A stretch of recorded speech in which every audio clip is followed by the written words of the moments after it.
Esse garoto, desde criança, ele sempre foi agredido e humilhado pelo seu próprio pai. E o seu pai, na verdade, era um dos maiores chefes de gangue da região. Após o garoto perder a sua calma, ele acabou deixando seu pai em estado vegetativo e foi parar em uma prisão juvenil, aonde esse garoto vai passar as piores e mais insanas situações da sua vida. Salve, meus cria, beleza? Hoje eu vou trazer aqui pra vocês mais uma obra de prisão que eu sei que vocês gostam muito. E eu garanto pra vocês que a obra é muito boa. Já deixa o like aqui no início do vídeo mesmo pra dar uma ajuda pro canal e sem mais enrolação, marcha! A nossa história começa com um garoto deitado no chão cheio de sangue na cara. E pela sombra a gente consegue ver que tem um homem muito forte batendo no garoto. E é dito, a violência era um assunto diário, porque toda a minha vida eu cresci sendo espancado sem motivo nenhum, por uma pessoa que seria o meu próprio pai. E pra mim a violência era uma coisa normal, assim como a respiração, algo realmente tão natural. A cena então muda pro garoto um pouquinho mais velho, ele tava com um alvo no meio da sua cara e ele tava pedindo desesperado pra pararem. Porém, uma pessoa com um elástico e uma moeda estava pronto pra atacar na cara dele. O garoto então fala assim, você só não pode me bater normalmente? Não tem necessidade de você fazer isso comigo, cara. O homem então fala assim, ué, você não quer isso? Eu achei que você precisava de dinheiro, não é? E o nome desse cara loiro era Kim Sung-Ho, e ele foi condenado a 2 anos de prisão por assalto sexual. E o Kim Sung fala assim, você já fez qualquer tipo de coisa que poderia ganhar dinheiro até agora. Removendo neve por 300 won, aquecendo nossos sapatos por 100 won, e por 200 won você foi um cão por um dia. E agora você sendo um grande alvo humano, você ganhará 500 wons, você sabia? O protagonista então um pouco assustado, ele fala, bom, eu então farei isso. E eles estavam numa prisão juvenil, basicamente uma fundação casa. E lá era uma instalação que acomodava criminosos juvenis com menos de 19 anos. Em outras palavras, era um lugar onde todos os adolescentes atrozes da Coreia do Sul estavam reunidos. E esse lugar era onde a violência e crimes aconteciam diariamente. O Kim Sung-Ho então fala assim, bom, seria melhor você apertar bem os seus olhos para eles não saírem voando, sabia? E vai ser muito engraçado se isso daqui acabar ficando alojado na sua testa. Porém, de repente o elástico acaba cedendo e a moeda vai pro lado, batendo assim na porta do banheiro e caindo na privada deles. O maluco então fica muito estressado e fala assim, mano, que merda do caramba, vocês têm mais uma borracha aí? E o outro fala assim, bom, as faixas de borracha são muito raras por aqui, você sabe, né? O homem então fala assim, bom, você teve sorte dessa vez, hein, Cha Jo Yong. O nosso protagonista então fica muito feliz com isso, porém, de repente ele acaba se levantando e indo correndo em direção à privada. E os caras falam assim, mano, não é possível que esse maluco realmente vai fazer isso, vai pegar a moeda da privada. E o Kim Sung fala assim, bom, deixa esse moleque pra lá, já que seria muito fácil deixar ele sair assim tão facilmente. O homem então fala assim, ô garoto, se você quiser realmente essa moeda, você vai ter que pegar ela com a sua boca. Um belo de um desgraçado, né? O prota então acaba ficando olhando aquela moeda lá no meio da privada e os caras ficam rindo dele. E um dos presos fala assim,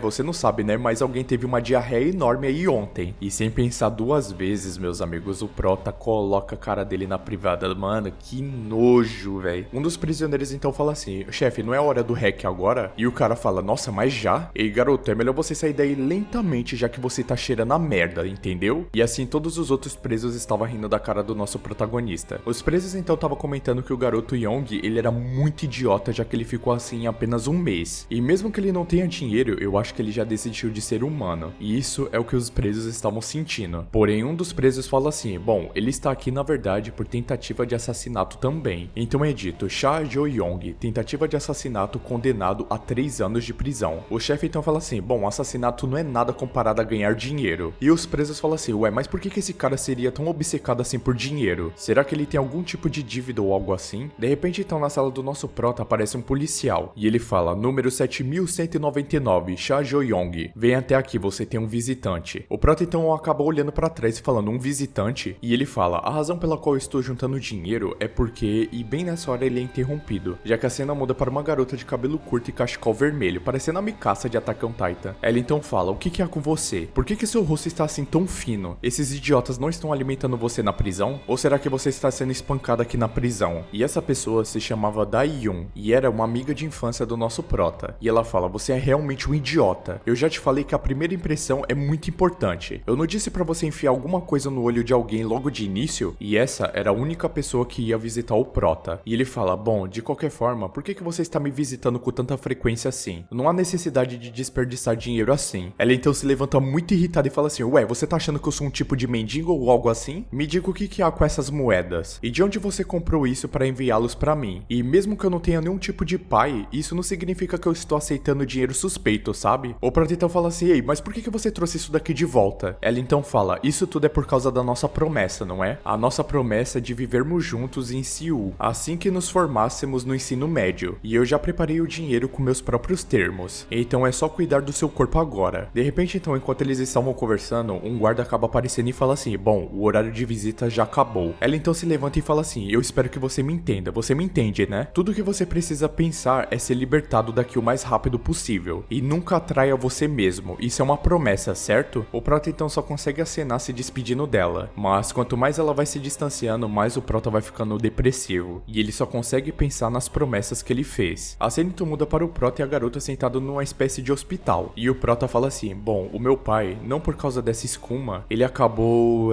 bem, deixa pra lá. A garota então toda machucada e suja, ela fala: o quê? O que você tá dizendo? Desculpa? Você só pode estar brincando com a minha cara. E ela dá um tapão assim do lado do rosto do nosso Prota. E ela fala: você não está em um momento para se preocupar comigo. O seu pai, ele está em estado de coma depois de ser atingido pelo vaso de flores que você balançou. E se ele nunca acordar nesse ritmo, a polícia não vai deixar você ir tão facilmente assim. O Prota então todo machucado fala assim: bom, está tudo bem. Considerando os abusos domésticos que eu recebi até agora, a punição não será muito severa. A cena então acaba mudando para o tribunal. E o juiz fala: Cha Ju-yong, esse tribunal condena você a 3 anos de prisão. O que acaba deixando muito espantado o nosso protagonista. E o protagonista ele fica indignado com o que ele estava escutando, já que ele estava sendo preso pelo pecado de revidar só uma vez. E quando ele foi sujeito à violência com o pai dele a vida inteira, por que ninguém fez nada? A cena então muda para o nosso protagonista já sendo preso. E a garota fala assim: certifique-se de não perder suas refeições. E me diga por favor se alguém incomoda você lá dentro, entendeu? E isso daqui que a gente tá fazendo é uma promessa, né? O protagonista então apenas acaba virando seu rosto e indo pra sua cela. E é dito: mesmo que alguém nessa prisão acabar causando problemas, a sentença seria extensa. Porém, se um dos prisioneiros se comportar, a sua sentença pode ser reduzida. O protagonista então estava sentado no chão pensando que ele iria passar ali 3 anos da sua vida. Olhando uma foto sua e da sua amiga, ele fala: bom, vamos aguardar então os 3 anos. Porém, aquele cara loiro chega assim e fala assim: nossa, garota linda, hein? É sua namorada? E o protagonista fala: não, é apenas uma amiga minha. E o cara fala assim: ah, amor unilateral, né? Entendi. E você, me entrega essa foto aí agora. O protagonista fala assim: o quê? A minha foto? Não, eu não vou entregar minha foto. E o cara fala assim: ah, olha isso, então o jovem está tentando reagir, né? O homem então já se prepara para atacar o protagonista, falando que ele tem que corrigir ele imediatamente. Porém, na hora que o cara ia começar a espancar nosso protagonista, acaba aparecendo um guarda. E o guarda fala: dormitório 36, você tem um novo interno. E o cara fala assim: ah, carne fresca, né? Assim então o guarda acaba apresentando o prisioneiro 3397. E meus amigos, o maluco não tinha cara de bons amigos não, fi. O guarda então fala assim: bom, por favor, eu estou implorando para você não começar nenhuma dificuldade e nenhum tumulto. Estaremos observando tudo que você faz por um momento. E nisso os presos falam assim: ué, esse cara, eu acho que eu conheço esse cara. Não foi ele que matou 7 delinquentes na sua escola? O nome dele é Ma Jin-yoon. E é dito então: Ma Jin-yoon, assassinato de 7 pessoas, condenado a 20 anos de prisão. E essa é a sentença mais longa no tribunal dos jovens. Nesse momento, todos que estavam ali no local ficaram em choque do maluco. E todos estavam se perguntando: caramba, ele matou realmente 7 pessoas? E o Kim Sung fala assim: ah, vocês são muito mulherzinhas, hein, seus idiotas. Quem é que se importa se ele matou 7 pessoas ou 1000 pessoas? Será que existe alguém aqui que não seja tão ruim quanto ele? Basta olhar pra essa sua cara ridícula que já dá pra saber que você é uma besta selvagem. Realmente você tem uma aparência muito adequada pra um assassino. Mas não vamos ser arrogantes aqui, então veja se você se comporte direito, né? E assim ele acaba estendendo a mão para o Ma Jin-yoon. O Ma Jin-yoon então apenas fica observando aquela mão e vira as costas pra ele. E o Kim fica revoltado e fala assim: bom, eu achei que ia ser tudo com calma, mas parece que esse desgraçado realmente é um idiota. Ele então se prepara para dar um socão nas costas do Jin-yoon. Porém, em alta velocidade ele acaba se esquivando do golpe do Kim, o que acaba deixando todos do local ali muito surpresos com isso. O Kim fica se perguntando: ué, como que esse desgraçado conseguiu se esquivar do meu golpe? E ele ainda estava de costas para mim. O Jin-yoon então se prepara para dar um socão na cara do Kim. E o nosso protagonista fala assim: bom, ele é diferente. Uma pessoa que matou 7 pessoas. Ele realmente é só diferente. Porém, de repente, quando a mão do Jin-yoon estava quase chegando na cara do Kim, o Kim simplesmente conseguiu revidar muito mais rápido, acertando um soco em cheio na cara dele. O que faz o cara cuspir até sangue pela boca. Mano, o maluco realmente é sinistro, hein? O Kim então começa a dar várias bicudas nele, falando: ô seu desgraçado de merda, se ponha no seu lugar e reconheça quem é o chefe dessa merda. A cena então muda e o Kim tava batendo na cabeça dele, falando assim: ô, vai buscar água para todos nós. Só que mesmo depois de tudo que aconteceu com ele, ele continuava se recusando a ser subordinado das pessoas. E assim, todos os presos da cela continuavam espancando ele. O Prota então fica pensando: mano, como que ele conseguiu aprender aprender a fazer tudo de errado aqui. E até mesmo um porco sendo enviado ao açougueiro, com certeza não seria tão mudo desse jeito. E pelo visto sou eu que vai ter uma vida muito difícil aqui por causa de um peixe inútil. A noite então chega e todos já estavam dormindo. E mostra que o Jin estava com a cara toda estourada de porrada. O nosso prota então acaba chamando ele. O prota então fala: por acaso você é um idiota? É tão difícil assim agradar um pouco o chefe? Mesmo que seja uma merda, esse é o chefe e o rei do presídio. Na verdade, desse dormitório. Então é natural a gente apenas calar a boca e fazer o que ele disse. E é melhor você nem se irritar tanto assim quando você não pode nem lutar. E apenas faça o que ele diz começando por amanhã. Porém, o Jin acaba respondendo o nosso prota. E ele fala assim: você, garoto, você realmente sempre viveu de uma forma submissa dessa? E após falar isso, ele apenas vira pro lado e vai dormir. O protagonista então fica pensando: ué, o que ele tá falando? Mesmo depois disso, ele que me deu um conselho? Será que eu realmente estou vivendo a minha vida inteira de forma submissa? Mas eu tenho que continuar fazendo isso, pelo menos até eu sair desse lugar. A cena então muda pra amiga do nosso prota. E ela fala: bom, realmente está muito frio. E o Jo Young realmente parece que ele perdeu muito peso. Será que eu devo embalar alguma comida pra ele? Considerando a sua atitude, ele não pode falar sobre isso. Mas ele provavelmente está passando por um momento muito difícil lá dentro. Então ele pelo menos deve comer bem. E uma marmita para ele nessa situação não é nada. Mas ele vai ficar realmente tocado com essa minha atitude, certo? A garota então, que estava muito feliz, começa a atravessar a rua. Porém, de repente, meus amigos, o nosso Truck Khan é implacável. E quando o caminhão já estava quase chegando perto dela, a cena muda para o nosso prota. E ele estava dormindo bem pleno lá na sua cama. Porém, quando a cena volta para a garota, ela estava completamente ensanguentada e toda a marmita dela estava jogada na rua. Assim então a cena acaba voltando para o presídio, onde um cara estava falando assim: bom, minhas condolências pra você. O protagonista então pergunta o que ele estava fazendo. E o guarda responde: bem, garoto, houve um acidente de carro no cruzamento na frente da prisão. Então o que eu estou dizendo na verdade é que a sua amiga veio a falecer. E com essas palavras, a mente do nosso prota simplesmente é destruída. E meus amigos, ele tava com tanto ódio, mas tanto ódio, que dava pra ver na cara dele. O Kim então acaba chegando chamando o nosso prota de idiota. E ele falou: seu desgraçado, você não limpou o banheiro hoje? Será que você está ficando completamente louco pelo que aconteceu com você? O Kim então acaba se surpreendendo com a atitude do nosso prota, perguntando: não me diga que você está olhando a foto da sua crush logo de manhã. Um dos presidiários então fala assim: bom, houve um acidente hoje cedo de carro aqui na frente da prisão. E parece que o acidente foi com essa garota da foto aí. O Kim fala: ah, não é possível. Sério que você tá falando isso? Então quer dizer que a garota que se acidentou era sua namoradinha, né? Aquela que sempre tava vindo te visitar aqui, né? Mas por que você estava mentindo então, seu pobre idiota? O que você vai fazer agora que a sua namorada está morta? O Kim então acaba tirando a fotografia da mão do nosso prota e fala assim: bom, ela era até que bonitinha, não é? Que desperdício, não é, garoto? Ei, algum de vocês aí quer essa foto aqui? Vamos então começar com as ofertas de 500 ons. E esse preço aqui tá barato até demais. Nesse então nosso prota começou a se lembrar das palavras do Jin pra ele, perguntando se ele realmente sempre viveu de forma submissa desse jeito. O prota então pensa: bom, essa é uma edição limitada de mim agora. O prota então se levanta e simplesmente dá um socão na cara do Kim, derrubando ele com muita ignorância no chão, o que acabou assustando todos os prisioneiros que estavam ali naquele local. E meus amigos, quando mostra a cara do Kim, tava completamente amassada no chão, o que acabou surpreendendo até o Jin. Então temos um flashback do Jin e do prota. O prota então fala assim: bom, eu vou te contar uma coisa. O meu pai, ele era o braço direito de um chefe de gangue de sucesso. E desde que eu era muito jovem, eu fui espancado diariamente por aquele desgraçado. Mas o que eu posso fazer, né? E mesmo que eu fosse espancado todos os dias, eu tinha que morar com ele, já que ele era meu pai. Mas acabou acontecendo uma situação. Houve apenas uma vez, uma única vez, que eu não aguentei mais aquilo, que foi a vez quando meu pai tentou ameaçar a minha amiga. Então voltamos para o presente e o rosto do Kim estava completamente ensanguentado. Todos então acabam partindo para cima do nosso prota. E o prota fala: bom, pelo menos ao ser espancado até a morte pela escória do meu pai, eu aprendi isso apropriadamente. O prota então começa a descer todo mundo na porrada, derrotando um por um. E o Kim fica impressionado como que aquele desgraçado sabia lutar tão bem assim. A cena então muda e todos já estavam como destruídos no chão, todos já sem consciência e todos ensanguentados. Então vemos o Kim de joelhos para o prota pedindo desculpas, pelo amor de Deus, para ele não matar ele, dizendo que daria todo o dinheiro dele. E ele fala: você não queria dinheiro? Eu posso te dar isso. O quanto você precisa, é só me falar. O prota então fala: dinheiro? Dinheiro realmente é muito bom, mas agora eu não preciso mais dessa merda. E assim ele começa a espancar muito o Kim, dando vários socos na cara dele. O prota então fala: porque a razão de eu fazer tudo isso, me humilhar pra vocês, e pela razão de eu ter me segurado até esse momento, nada disso existe mais. A cena então muda e temos o nosso protagonista todo espancado no chão. E é dito: siga os meus passos e se torne um gangster de verdade. Foi isso que o meu pai me disse. Várias e várias vezes vezes enquanto ele me espancava todos os dias. E esse ciclo de agressão diária aconteceu quando eu era muito jovem ainda, e eu nem sequer conseguia olhar nos olhos do meu próprio pai. Mas tinha uma coisa que eu sempre pensava: eu tenho que me tornar o mais forte de todos. E até os dias de hoje eu tenho essa tatuagem esculpida no meu corpo, e era a única direção que a minha raiva poderia ir, já que estava indo em direção aos olhos do dragão. Então mostra o protagonista correndo em direção ao seu pai muito irritado, e o seu pai falando: bom, eu gosto desses seus olhos. Então a cena corta e voltamos finalmente para o presente, onde alguns guardas acabam entrando na cela e eles ficam horrorizados com o que eles estavam vendo, se perguntando o que o prota tinha feito naquele lugar. E quando a cena muda para o nosso prota, todos estavam ensanguentados no chão. E o guarda fala assim: Jo Young, não acredito que você conseguiu fazer isso, não me diga que realmente foi você que fez isso. E o prota, já com o olhar totalmente mudado, fala: sim, fui eu que fiz isso. A cena então muda para o nosso prota sentado em uma cela parecendo bem menor do que o normal, e ele estava sentado apenas observando aquela fotografia, que já estava totalmente manchada de sangue. O prota então acaba se lembrando da sua amiga falando se o pai dele tinha enlouquecido, já que tipo de pai que bate na criança no primeiro dia do ensino médio dela? E isso já era demais até mesmo para o maior lunático de todos, já que ele deveria estar ali para dar os parabéns para ele agora. O prota fala: não, relaxa, não é a primeira vez que isso acontece comigo. E a garota pergunta irritada: ué, você tá bem? Como assim não é a primeira vez que acontece isso? E ela fala que não dá pra continuar assim e que ela teria que falar seriamente com o pai dele sobre isso, já que ele tinha prometido pra ela isso. O prota então acaba segurando no braço dela, falando que era pra ela nunca ir na casa dele. E se ela fizesse isso, ela estaria quebrando a sua própria promessa. E ela teria que parar de chamar ele de meu amigo. A garota então acaba ficando um pouco sentimental, falando que ela realmente não entende essas coisas porque ela nunca teve uma casa. E o prota fala: não, relaxa, eu não quis dizer isso. A garota então fala: Seul, depois da graduação alta da escola, eu estou pensando em me mudar para Seul. E eu na verdade já estou farta de viver nesse maldito orfanato. E esse bairro pequeno acaba me sufocando muito. Então eu estou pensando em ir para Seul me formar em uma universidade decente, conseguir um emprego em uma empresa grande, dirigir um carro estrangeiro e carregar bolsas de luxos e morar em um apartamento com vista para o rio Han. O prota então pergunta: ué, você sempre foi materialista desse jeito? O protagonista então começa a pensar que se ela for realmente pra lá, ele vai ficar pra sempre sozinho nessa vida. Mas a garota responde: bom, na verdade eu gostaria que você viesse comigo também. E isso seria uma coisa muito incrível pra mim. Ela então acaba pegando a mão do nosso prota e fala assim: você realmente vai comigo? Eles então acabam juntando seus dedinhos e fala: bom, isso é uma promessa. E ela fala: se você não cumprir a sua promessa, terá que me chamar de Nona pelo resto da sua vida. E o prota fala que ele não concordava com isso não. De repente então um homem estranho acaba aparecendo falando que aquilo era um casal muito lindo. E ele pergunta se ele poderia tirar uma foto do casal. E quando o prota ia falar que eles não eram um casal, a garota acaba falando que sim, ele pode tirar a foto. Aquele homem então acaba tirando a foto que o protagonista sempre está olhando. De volta pro protagonista, ele acaba dando um soco na cela que deixa a marca da sua mão na parede. O protagonista então começa a se culpar muito, falando que tudo isso é culpa dele, já que se ele não tivesse feito aquilo tudo com seu pai e tivesse ido pra esse lugar, talvez a Dayun ainda estaria viva, já que ela não precisaria ir visitar ele nesse lugar imundo. O prota então começa a dar vários e vários socos na parede, falando que tudo isso realmente é culpa dele. E assim então o prota começa a chorar, se desculpando, olhando para sua foto. Um dos guardas então aparece falando assim: garoto, eu realmente sinto muito pela sua infeliz situação, mas eu também não posso esquecer de tudo que você aprontou e fez dentro da cela, mas você nem mesmo tocou na sua comida de ontem, então tenta se acalmar um pouco primeiro e pelo menos comer um pouco. Garoto, realmente a vida tem que continuar, você não pode ficar nesse estado pra sempre. O protagonista então acaba caindo de joelhos, chorando muito, pedindo desculpas, já que ele era um fracassado completo. A cena então muda para o refeitório e parecia tudo normal, os presos comendo. Então vemos o Mayun comendo, e os presos estavam falando assim: ei, vocês realmente escutaram os rumores que estavam falando por aí? E o outro falou: ué, que boatos que você tá falando? Bem, falaram que o nome do cara era Cha Jo-young, e ele tava batendo em todos no seu quarto e foi enviado para uma sala de punição. O outro preso então pergunta: ué, mas por que esse garoto faria isso? E o outro fala: bom, aparentemente o líder da sala acabou zombando da morte da sua namorada, já que essa garota havia morrido num acidente de carro recentemente, e assim ele acabou perdendo uma luta. E meus amigos, os presos estavam achando isso muito incrível, já que pra eles essa situação inteira era muito revigorante, e o Majin estava apenas escutando todos esses boatos que estavam circulando pela penitenciária. De repente então, um homem que estava do lado do Majin acaba se levantando, e um dos presos estava falando: isso significa que é um novo líder agora. Bem nessa hora, esse homem que tinha levantado do lado do Majin acaba pegando a cabeça do cara e esmagando ela no prato de comida. O cara então fala: do que vocês estão falando sem mim? Vocês realmente parecem estar se divertindo muito, não é? Então se vocês não se incomodarem, deixe-me entrar no assunto também. E o nome desse cara era Park Jong-chan, e ele foi preso por assalto especial, que eu realmente não sei muito bem o que significa. O cara então fala: vocês realmente estão dizendo que esse cara se tornou líder ao se rebelar? E vocês ainda estão dizendo que isso é realmente refrescante?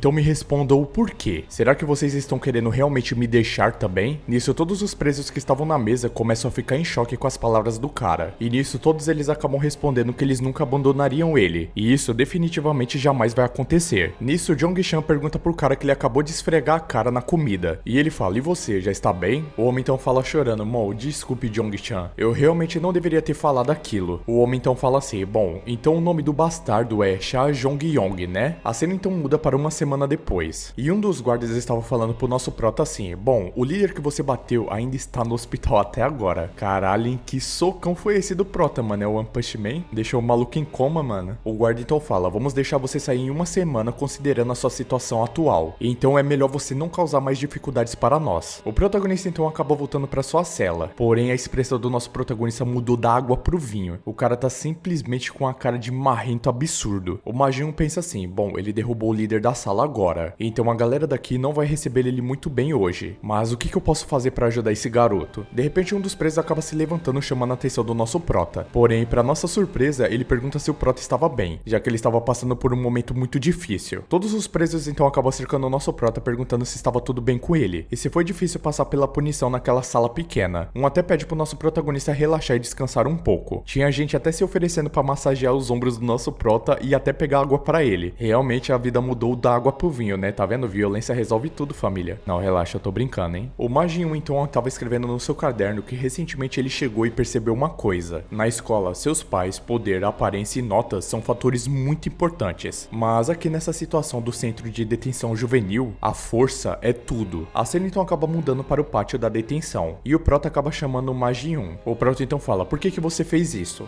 Porém o Ji-un não tava entendendo muito bem o que ele queria falar com isso não. E o prota fala, bom, naquele dia, quando eu tentei matar aquele porra do líder da sala, você acabou me parando. E é irônico ser parado por uma pessoa que veio pra cá por ter matado 7 pessoas. Então por que você me parou naquela situação? Já que aquele cara também estava te atormentando muito. Então eu gostaria de escutar da sua boca o porquê que você me parou. Então vemos um flashback do Ji-un, onde tanto as suas mãos quanto seus pés e o seu corpo inteiro estava coberto de sangue. E ele estava lá parado em pé ao lado de várias pessoas mortas no chão. E ele só ficava se perguntando o que eu estou fazendo na Terra. E na hora que o Ji-un ia responder o nosso protagonista, aquele maluco acaba chegando em direção ao nosso prota. E ele fala, então você é o Cha Jo-yong, né? Na verdade, você parece bem menor do que eu pensei. E como alguém tão baixinho e fracote como você conseguiu bater no Kim, esse cara realmente devia ser um pedaço de merda fraco pra perder pra você. Mas me responda uma coisa, garoto. Por que você fez isso? Por que simplesmente do nada você se rebelou contra ele? Será que você realmente tá tão desesperado assim pra poder tomar o lugar de líder da sala? Ou será que tem um motivo a mais por causa disso? O protagonista então fala, você tá perdendo seu tempo. Eu realmente não dou a mínima pra isso. Se eu perder esse cargo, tanto faz pra mim. O homem então começa a rir do protagonista falando assim,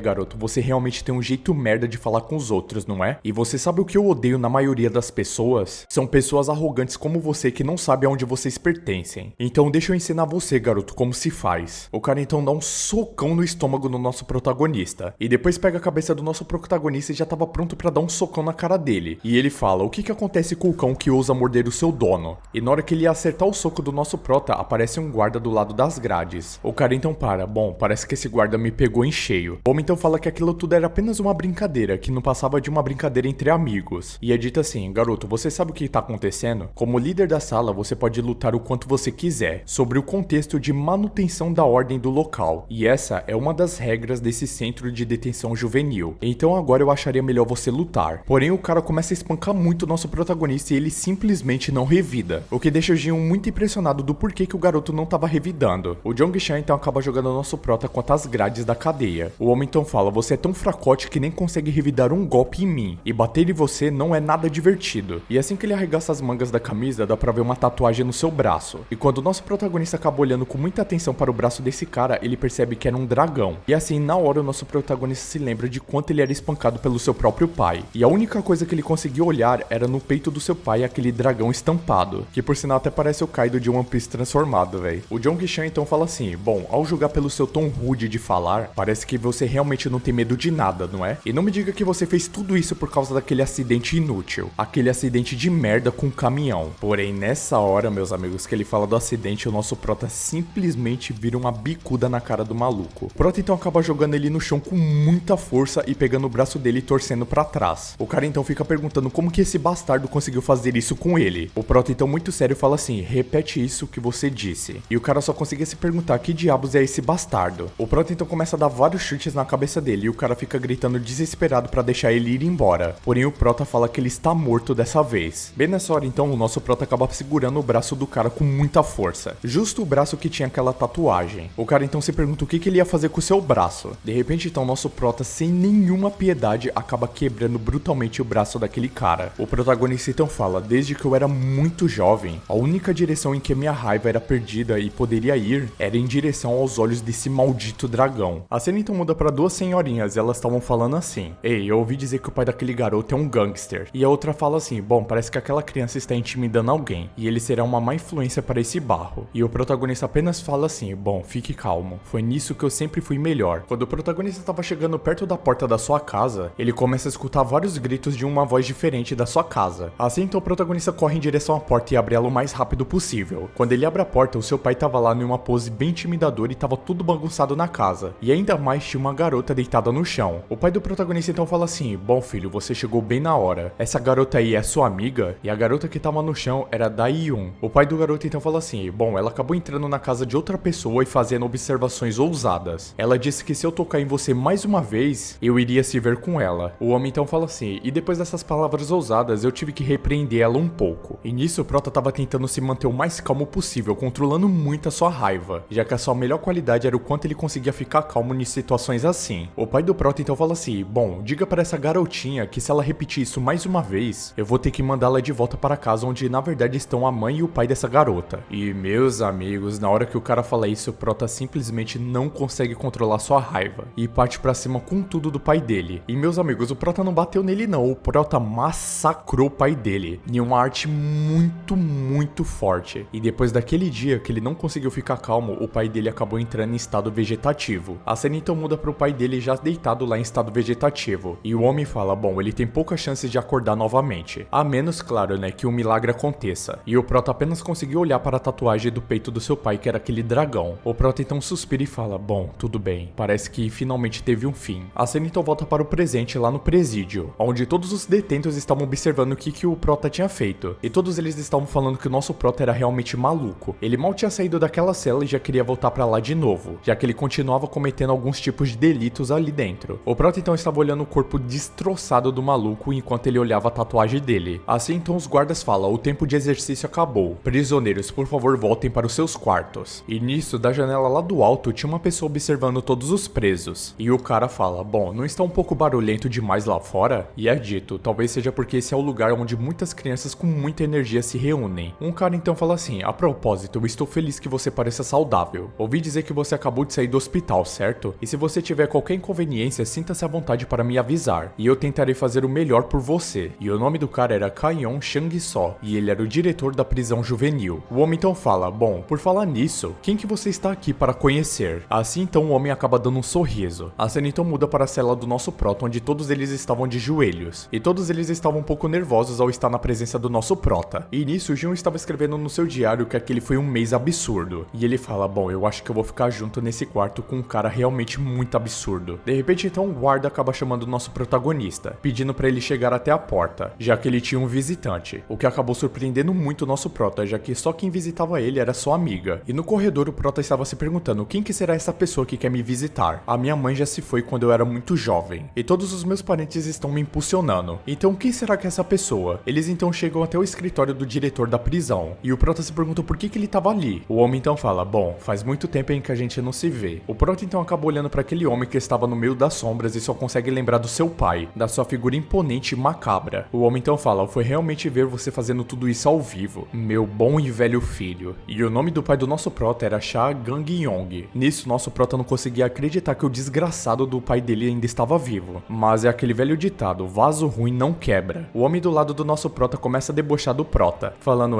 garoto, parece que você está realmente bem surpreendido com isso, né? E por que você não está tão feliz assim em ver seu pai? Mas o que importa é que ele acordou milagrosamente há não muito tempo atrás. E é realmente uma sorte, não é? Já que graças a Deus está tudo bem com seu pai. E nisso, nosso Prota se lembrava das palavras do cara falando que ele só poderia acordar por um milagre, e que foi dito que a chance do pai dele acordar era muito pequena. O Prota então fica indignado ainda, se perguntando como que ele estava bem na sua frente. O pai do Prota então fala assim, bom, você ainda não acredita no que você está vendo, né? E ele fala, bom, eu sou a mão direita da organização e ninguém conseguiu fazer isso comigo, nem mesmo a polícia. Mas quem diria, né, que meu filhinho fracote conseguiria fazer isso comigo? Eu só sei que quando eu abri meus olhos eu percebi que eu estava no hospital e eu me sinto muito triste com isso. E assim, do nada, mano, simplesmente do nada o pai do nosso prota começa a chorar. O pai do protagonista então fala que ele estava muito triste com o prota e ele fala que como pai ele realmente quer encontrar ele, já que ele ama muito seu próprio filho. E ele fala que como pai não há nada que ele possa fazer por ele nesse momento. Então ele não teve escolha a não ser matá-la, entre aspas. Assim então o prota fica muito confuso com o que ele falou. A cena então muda para o acidente da amiga do nosso protagonista. E quando ela foi atropelada pelo caminhão, na frente dela simplesmente aparece o pai do nosso prota. Ele chega bem perto dela e fala assim, bom, você disse que era melhor não ter um pai como eu, não é? Porém os pais devem fazer tudo pelos seus filhos. E pensando bem, garotinha, parece que você ainda não entende isso, já que você nunca teve pais desde o início. Assim então voltamos para o presente. O pai do protagonista então fala, bom, eu pensei que você era apenas um filho patético, que só podia suportar tudo e ficar calmo e calado. Mas essa foi a primeira vez na minha vida que eu vi você fazer alguma coisa que preste. E essa garotinha foi o gatilho para isso. Então, digamos assim, meu filhão, eu tentei apagar ela. Então eu acabei voltando para aquele caminho e terminei de matar ela. E eu fiz tudo isso para o seu próprio bem, meu filho. Nisso, sem pensar duas vezes, o prota já se levanta na maior fúria de todas, pronto já para estraçalhar a cara do pai dele de novo. Porém o prota acabou recebendo alguns tiros de dardos. E isso na verdade era as correntes de choque dos tasers. O prota então acaba caindo duro no chão e o pai dele chega bem perto dele e fala assim, você realmente quer a sua vingança? Matando seu próprio pai no caminho? Então eu vou te dizer uma coisa, meu garoto ingênuo. Eu vou te contar a única maneira de me matar. Existem alguns dos nossos membros aqui na prisão juvenil. Agora eles mal fizeram as tatuagens novas dos seus corpos, mas alguns deles provavelmente se tornarão os pilares da minha organização no futuro. Prove-me então que você é melhor que todos esses garotos e assuma o controle de toda essa prisão juvenil. Então, se você subir tão alto e ganhar o reconhecimento de todos, algum dia você pode ser capaz de me derrubar, garoto. Falou o cara que foi espancado e entrou em coma pelo próprio filho, né? Esse cara tá se achando demais, mano, pra que tomou um pau. Mas continuando, o pai do prota fala assim, e me supere no segundo em comando e prepare-se para enfrentar o dragão celestial. Assim você vai conseguir realizar o que eu, o seu pai, nunca consegui realizar em toda a minha vida. E se você realmente conseguir completar tudo isso, a minha vida será completada por sua causa. O pai do protagonista então pede pro cara cuidar do seu filho, e o homem responde que não tem problema nenhum, que ele vai fazer isso. De repente então os policiais que estavam com as armas de choque não estavam conseguindo controlar mais o nosso protagonista. Ele simplesmente segurou aquelas cordas de choque e ia partir pra cima do pai dele. O prota então fala, não continue falando essas asneiras pra mim, seu velho idiota. Pode ter certeza que eu vou te matar e vai ser aqui e agora. E daqui pra frente, meus amigos, a obra vai ficar sinistra. E se vocês quiserem a parte 2, é só vocês comentarem aqui, Prisão Juvenil parte 2. Se tiver muito comentário e bater a meta de 7.000 likes, eu vou trazer assim que bater a meta. Então vamos lá, deixa o like aí e se inscreva também no canal pra ajudar. Até o próximo vídeo e valeu!